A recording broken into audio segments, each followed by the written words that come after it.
this video to learn the top 50 game-changing tips for maximising your powered wheelchair experience in 2024. Hi everyone, welcome to our channel. Today we're diving into the world of powered wheelchairs. Whether you're new to the topic or looking for more in-depth information, we've got you covered with 50 essential things you need to know. Let's get started.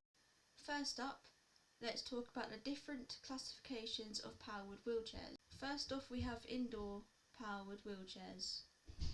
These chairs are often more compact and basic for being designed for use in the house, office or a school. These chairs aren't tested for outdoor use and have smaller battery sizes, which means that any outdoor use would be very limited. Most models will offer some form of removable parts so that the chair can be transported. Next we have indoor-outdoor powered wheelchairs. Like an indoor-only chair, these chairs will often be more compact to allow for more ease of use in tighter environments. However, they will have been tested for outdoor use and have features that will enhance the experience when out and about. This would typically be suspension to make the ride more comfortable and sometimes larger batteries too. There are also outdoor-indoor powered wheelchairs. This type of chair will be designed for predominantly outdoor use and will often have a wider chassis width to offer more stability and comfort, while still remaining reasonably compact for when it's being used indoors. Enhanced suspension, larger batteries and faster speeds are usually available for these models. We have off-road powered wheelchairs. Off-road powered wheelchairs will typically take most of the features of an outdoor-indoor chair and enhance them further to make it more suitable to use over rougher terrains. Extra suspension points, upgraded power modules and increased wheel sizes allow for a better experience, but do often mean the chassis will be wider and longer than other types of chairs. Let's look at the chassis options available for powered wheelchairs. First up, we have mid-wheel drive. The drive wheels are directly under the user in the centre of the chassis, with two caster wheels in front and conveniently a further two behind. Often found to be the most intuitive to drive and allows for the tightest turning circle. The front and rear casters also provide further stability.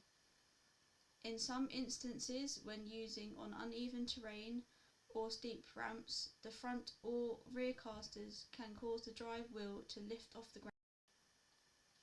Next, we have rear-wheel drive powered wheelchairs. The drive wheels are at the rear of the chassis with two casters at the front.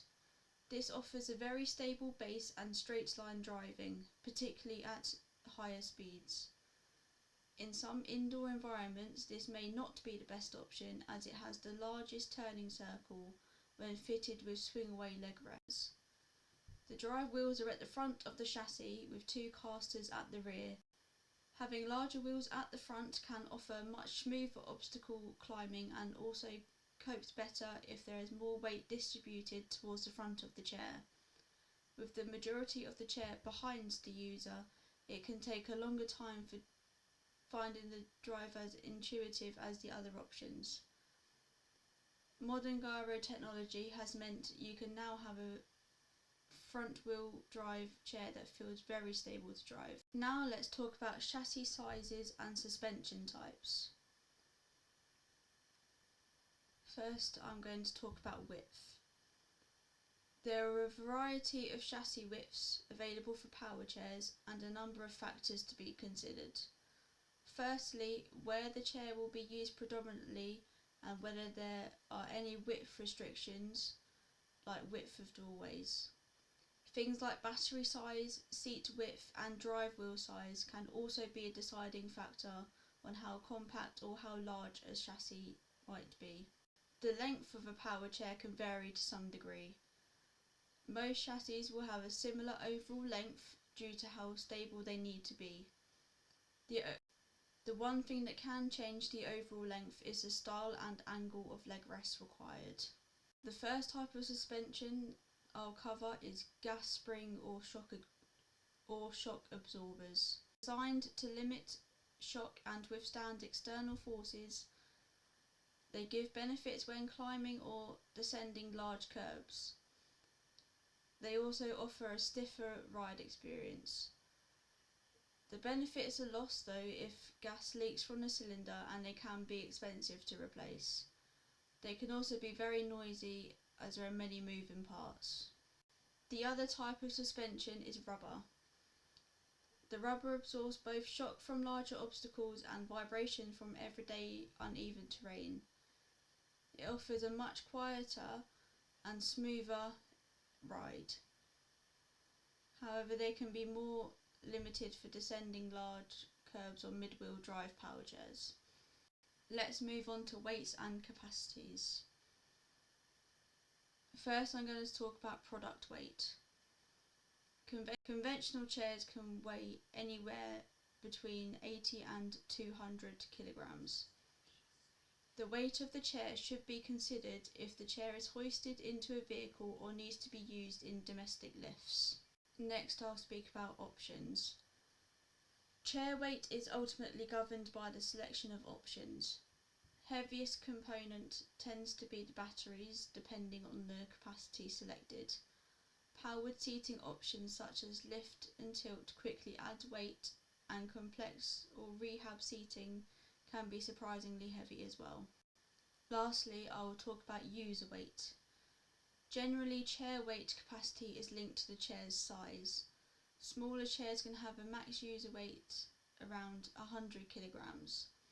Most indoor chairs have the capacity to be around 160 kilograms. Beyond that, bariatric chairs can have capacities to 250 kilograms and sometimes beyond. Next, I'm going to talk about motors. Two-pole motors tend to be used on entry-level or 4-mile-an-hour chairs. They are usually cheaper and can often be quieter. 4-pole motors offer much better torque and power control, especially when paired with a higher output power module. The increased torque allows for better drive and control at slower speeds. In the UK, chairs are generally available in 3 top speeds: 4, 6 or 8 miles per hour. You can however start with a 6-mile-an-hour chair and edit the program to govern its top speed. This can be useful for children where you may want to govern speed initially but allow faster speeds as they progress. 6 miles per hour and above chairs sold in the UK must have compliant lighting and a rear view mirror to be considered legal for use on the roads. Talk about batteries. I'm going to first talk about the size. Battery capacity is generally linked to its physical size. This is then governed by the ability of the chosen chair to accommodate the physical dimension of the battery. Narrow chairs tend to have capacity ranging from 35 amps to 60 amps. Conventional whip chairs usually have 50 amps to 100 amp capacity. Next, let's talk about the range of batteries. Range is directly linked to battery capacity. It is very difficult to put an exact figure on range as everyone uses their chair differently. For example, driving at full speed in a straight line is much more efficient than driving indoors with lots of turning on the spot. You can expect range from 8 miles to 30 miles, but there are many variables. It is always worth considering getting the biggest capacity battery that your chair can accommodate.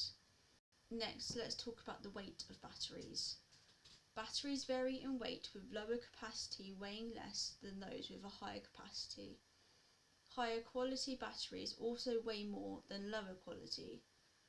Weights vary from 15 kilograms to 30 kilograms per battery for conventional chairs with lead acid-based batteries.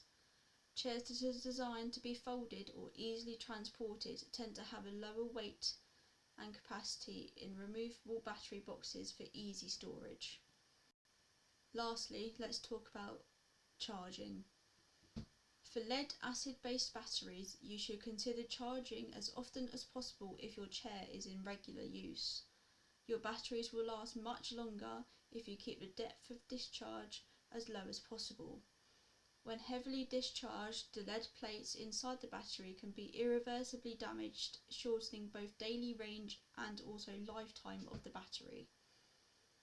Ideally charge every night and at any other time the chair is idle for a chair in regular use. If you are not using the chair for extended periods of time, you should charge overnight once a week and always before you wish to use the chair. Never leave the charger connected to the chair if the charger is not connected and powered by the mains electric. This will flatten your batteries over time. Let's discuss drive wheels now. Most power chairs have the option of drive and caster wheel size.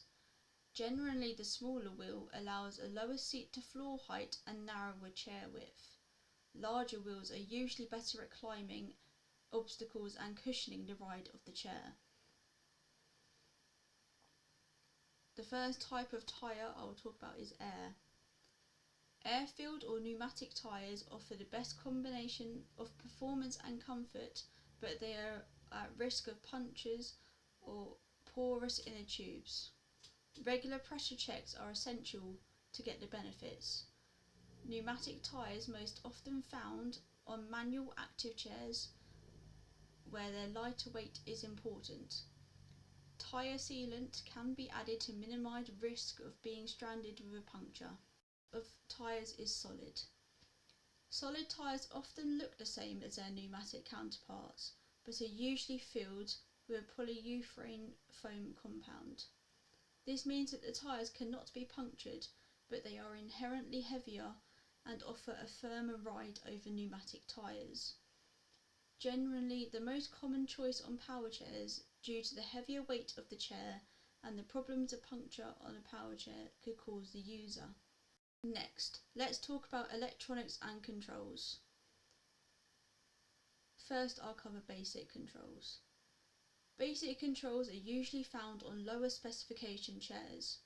They may be drive only or have the option to operate a couple of actuators such as a back recline or tilt. They are usually found on 4 miles per hour chairs and below. Advanced controls are usually found on high-spec or rehab-powered chairs. They are often modular systems, which means components can be added or removed as conditional needs of the user change. They are capable of operating many actuators and can control Bluetooth and infrared-based devices, as well as some environmental controls. An attendant control is a device operated not by the user of the chair, but by a third party. Historically, these controls have been a standard or compact version of a joystick mounted usually at the rear of the chair. They are a compromise though, and not always intuitive to use. There are now a couple of extremely intuitive controls available. These offer excellent functionality and full control of the chair. They require minimum training time and are a great alternative to standard attendant controls for multiple carer environments.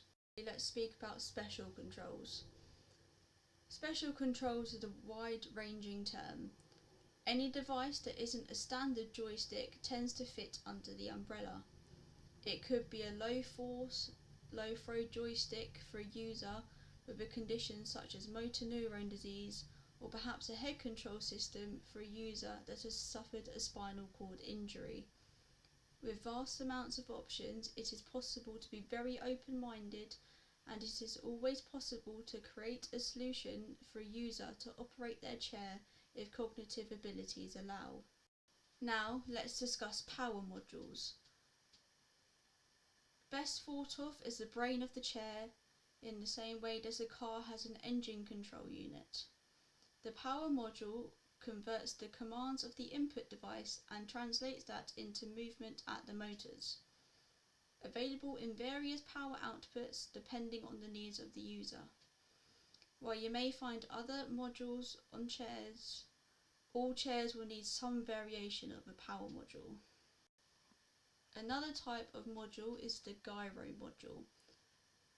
They're becoming more and more popular on powered wheelchairs. The guy rotates a lot of strain out of operating a chair, particularly outside, and removes the need for a user to make constant driving corrections when navigating across even and cambered terrains. Let's talk about powered adjustments now. The first one I'll discuss is recline or a biomechanical recline. A powered backrest recline allows the angle of the backrest to be adjusted via the chair's joystick or control system, usually available in varying amounts of potential recline. Used primarily to manage comfort, it can help with posture control also. It can be available in conventional and biomechanical or anti-shear formats. The biomechanical element is best considered when used regularly and or with items like thoracic supports, as it keeps such items in an anatomically correct position when reclining. Next is posterior-anterior tilt. Perhaps the most popular of powered options is tilt, available in a basic fixed pivot tilt or the much superior centre of gravity shift motion. Available in varying amounts of posterior tilt, it is widely acknowledged that 45 degrees is the minimum amount of tilt required for effective pressure care. If just being used for functional purposes, then 30 degrees is often seen. Some chairs offer an option for anterior tilt, which can allow easier standing transfers or perhaps reaching into a cupboard, etc. Next, let's talk about lift. Powered seat lifters are a widely used option.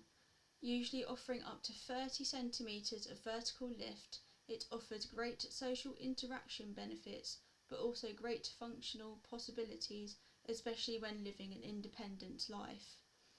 It could be something as simple as reaching an item on a supermarket shelf or being able to raise your seat so you can see above the crowd at a concert. Chairs can usually still drive with the seat elevated, albeit at a reduced speed for safety reasons. Powered leg rests, which can be swing away or centre mount, are a great option for allowing a user to adjust their position for perhaps comfort reasons or for managing edematous legs. Swing away leg rests allow independent control of each leg. However, chairs that are more compact when used often have centre mount leg rest set up. Another option is to lay flat. This is a combination of a reclining backrest and elevation of legs. This is great for relaxing or for making times of personal care easier. Lastly, let's discuss seat to floor heights. Seat to floor height is often overlooked when thinking about chairs. Generally, people want to be as low as possible when seated in their chair, as it means access under tables is improved, and also if travelling in a car, then more headroom is achieved. This does need to be balanced against ensuring the chair is high enough that a user's lower leg measurement does not cause a clash between leg rests and floor. Next, let's explore seating systems. First, I'll go over basic. With power chairs in mind, basic seat systems tend to be available in just one or two different sizes. Often it will consist of a sling style back and seat pan if a folding chair, or a sling back and a firm base for cushion is non-folding. Next, let's talk about modular seating. The more advanced rehab style chairs will usually have a modular seat system. They usually allow a host of adjustment and option possibilities to really fine-tune the fit and finish for the user. There are options for third-party accessory integrations such as hard shell backrests. For ultimate ease of adjustment, consider looking for a chair that has round backrest tubes and seat systems with sliding rail mount.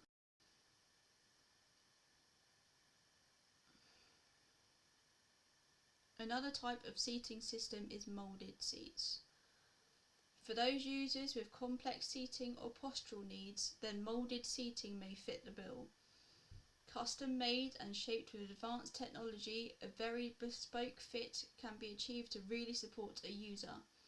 Moulded seats can sometimes limit functionality of a user in a chair, however. Consider for seating is climate control.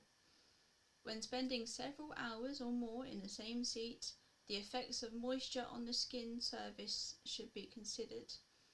Damp skin is not only uncomfortable, it can also be very problematic when it comes to skin breakdown.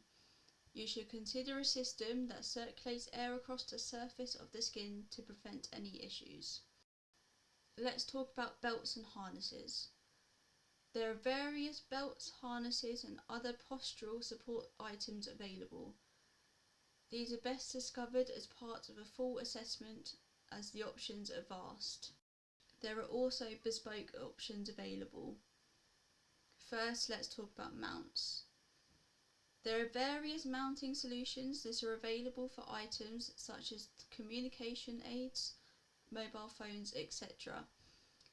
Look to use a modular system for you that can sort out your mounting needs, as you can usually get a much better result than using off-the-shelf components. Next, let's talk about RAL colours.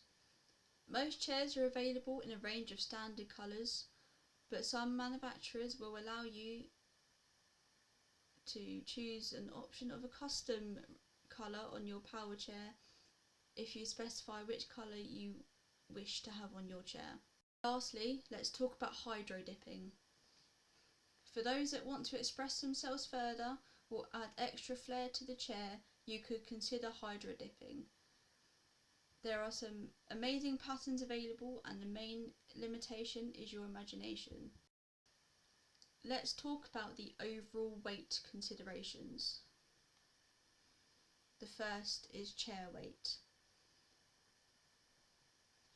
Chair weight can vary wildly depending on what options are fitted. You should be mindful of the chair's weight if you plan on hoisting the chair into a vehicle or plan to use a floor lift at home. Average power chair weights could be between 100 and 200 kilograms with these options. The other thing to consider is user weight. All power chairs will have a maximum user weight specified. It is important to consider the user's weight when looking at a chair, as some maximum weights can be as low as 80 kilograms, ranging up to around 160 kilograms for the average standard chair. If weight capacity beyond that is required, then there are some chairs available with the limits of up to 250 kilograms. However, not all of these chairs are able to be fitted with power options such as lift and tilt. Another key factor to consider is transportation. If you wish to travel in a vehicle while seated in your chair, you must ensure that your chair meets the crash test requirements of ISO 7176-19. You should also ensure that a suitable head restraint is fitted to the chair when in transit, or that provision for head restraint is made as part of the vehicle structure. Generally, chairs are secured using a 4-point tie-down brackets and straps that secure the chair to the vehicle floor. For greater convenience, you could use a vehicle docking system instead that removes the need for traditional straps. These are usually a 2-part system, with one part fitted in the vehicle and the other on the chair. Various docking systems are available that you should consider that your chosen wheelchair is compatible. Although there are various docking systems that are available, you should ensure that your chosen wheelchair is compatible with the choice of docking system. Another thing to consider is if you're going to be driving. A popular option for independent living is drive from vehicles. With the use of the docking system, a user is able to drive their vehicle from a power chair. It is always advisable to select your wheelchair before choosing a vehicle though, as not all chairs work well in all vehicles. You should ensure that your chosen chair is crash tested and that your choice of docking system is compatible with both vehicle and chair. Another important consideration here is the seat to floor height of your chair. You need it to be low enough to allow easy access into the vehicle and to allow a good line of sight underneath the roofline of the vehicle. Too tall and your vision will be adversely affected. Thing to consider about transportation is hoisting. For those chair users that are able to transfer from chair to vehicle, there are options such as hoists. These allow you to transport your chair in the boot of your vehicle. The hoist would usually be mounted on the rear wheel arch area of your car. Brackets would be fitted onto your chair and you would pick the chair up with the hoist and swing it into the vehicle. Hoists come with a maximum weight capacity, so it is critical that your chair comes with the design limit of your hoist. Finally, let's talk about regulations.